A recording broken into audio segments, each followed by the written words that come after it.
अभी recently plant में जब शटडाउन हुआ था उस वक्त हम लोग का जो क्लीन का ऑयल गन का बर्नर था, पूरे बर्नर को कास्टेबल करना था। तो जिस पोजीशन में बर्नर रहता है उस पोजीशन में कास्टेबल करना पॉसिबल नहीं था, जिसकी वजह से हम लोग को जो बर्नर था उसको बैकवर्ड निकालना पड़ा। उसको लगभग हम लोग को 10 या 15 फीट के आसपास उसको पीछे लेना पड़ा था। तो उसके लिए हम लोग क्या क्या प्रोसेस फॉलो किया था, हम लोगों ने क्या क्या चीज़ को नोटिस किया था, क्या क्या चीज़ को डिस्कनेक्ट कर किया था, और उसके बाद कैसे किस प्रोसीजर में हम लोगों ने बर्नर को पीछे लिया था। आज के इस वीडियो में मैं आपको दिखाऊंगा वो सब प्रोसीजर, और आपको बताने की कोशिश करूंगा कि इसके बाद क्या स्टेप करके हम लोग को बर्नर को लगभग 15 फीट पीछे लिया था। तो चलिए जल्दी से शुरू करते हैं आज के इस वीडियो को, जिसमें हम लोग देखेंगे बर्नर को हम लोगों ने कैसे 15 फीट बैकवर्ड लिए थे।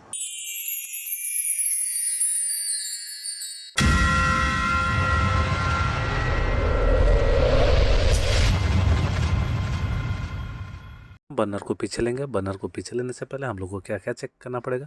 सबसे पहले हम लोग को चेक करना पड़ेगा कौन कौन सा लाइन बर्नर के साथ कनेक्टेड है। सबसे पहला लाइन आप देख पा रहे हैं, ये लाइन अभी हम लोग खोल रहे हैं। यहाँ पर एक एक्सपेंशन पाइप है, एक्सपेंशन पाइप को हम लोग निकाल रहे हैं। ये जो एक्सपेंशन पाइप लगा है ये कौन सा लाइन था, ये आपका रूट प्योर का लाइन था। अभी मैं दूसरा लाइन दिखा रहा हूँ, ये दूसरा लाइन है, इसको भी हम लोगों को खोलना पड़ेगा। ये जो दूसरा लाइन है ये क्या है, कोल मिल का लाइन।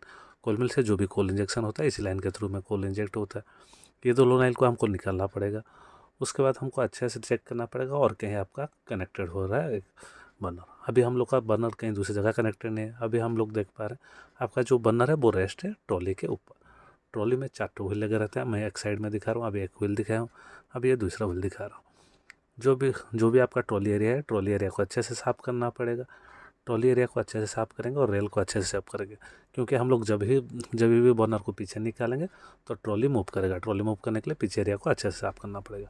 उसके बाद हम लोग देखेंगे बर्नर जहाँ आपका क्लीन के अंदर में इनलेट, जहाँ पर भी क्लीन के अंदर में घुसता है उस जगह पर अच्छे से आपका जो कास्टेबल एरिया है वो ब्रोकन होना चाहिए, क्योंकि अगर वो एरिया ब्रोकन नहीं होगा तो उस कंडीशन में क्या होता है, वहाँ बर्नर आपका फंस सकता है। इसलिए वो जगह को आपको अच्छे से साफ़ करना पड़ेगा। अभी देख सकते हैं ये जो एक्सपेंशन पाइप है इसको हम लोगों ने निकाल दिया। यहाँ पर हम लोग का 16 का बोल्ट लगा था, आप देख सकते हैं 16 का नॉट बोल्ट पड़ा हुआ है। 16 का नॉट बोल्ट निकालने के बाद वो पाइप को हमने निकाल दिया। अभी आप देख सकते हैं हम लोग का जो बर्नर का ट्रॉली है, ट्रॉली का जो व्हील रहता है दोनों साइड को अच्छे से साफ़ करेंगे। दोनों साइड को अच्छे से साफ़ करेंगे। उसके साथ साथ हम लोग जिस रेल के ऊपर में ये ट्रॉली मूव करेगा वो एरिया को अच्छे से साफ़ करेंगे। उसके बाद आप देख रहे हैं ये दूसरा पाइप कनेक्टेड था बर्नर के पास, इस पाइप को भी हम लोग डिस्कनेक्ट करेंगे। ये जो पाइप था ये आपका कोल इंजेक्शन पाइप था, इससे कोयला इंजेक्ट होता है। ये पाइप निकालने के बाद हम लोग को चैन ब्लॉक एक रेडी करना पड़ेगा।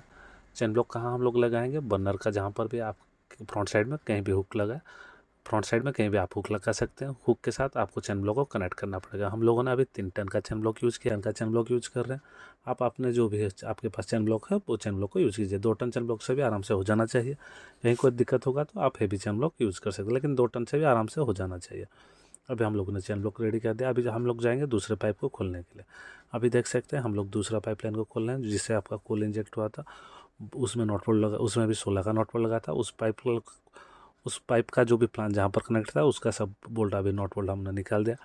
अभी हम लोग चाप बाड़ी के हेल्प से दोनों प्लान्स के बीच में कुछ गैप करेंगे। गैप करने के बाद, क्योंकि ये एक्सपेंशन पाइप है, इसको 2-3 आदमी खींचने से आराम से खींच जाएगा।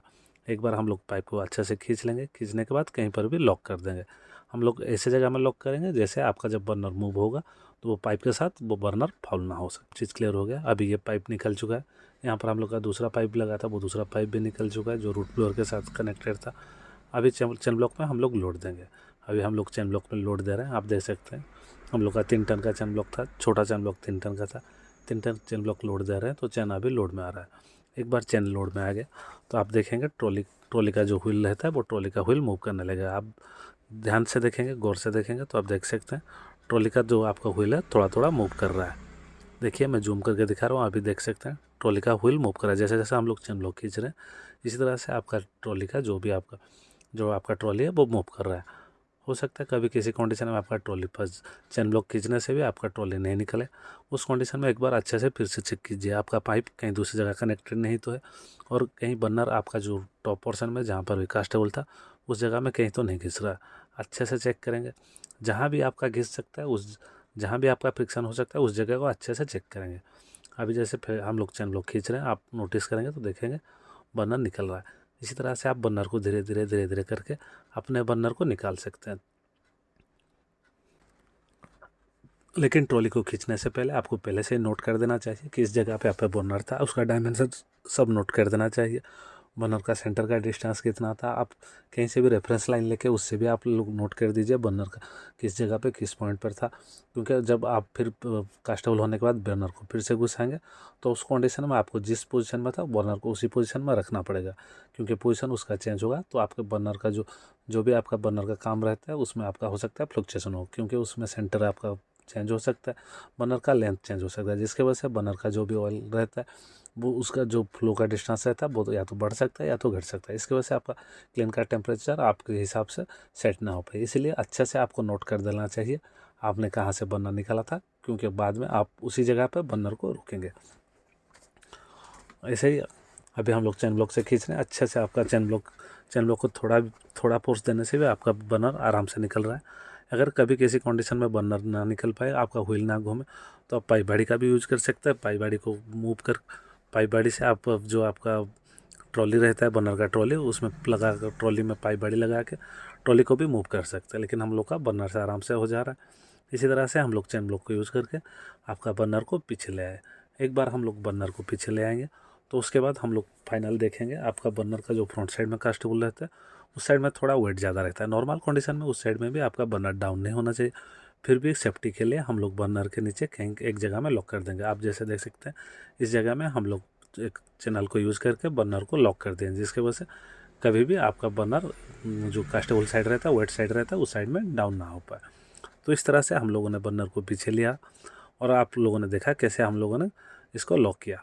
अगर आपको ये वीडियो थोड़ा भी पसंद आया या तो आप लोगों ने इस वीडियो से कुछ भी नहीं सीखा, मेरे चैनल को लाइक और सब्सक्राइब करने के लिए मत भूलिए।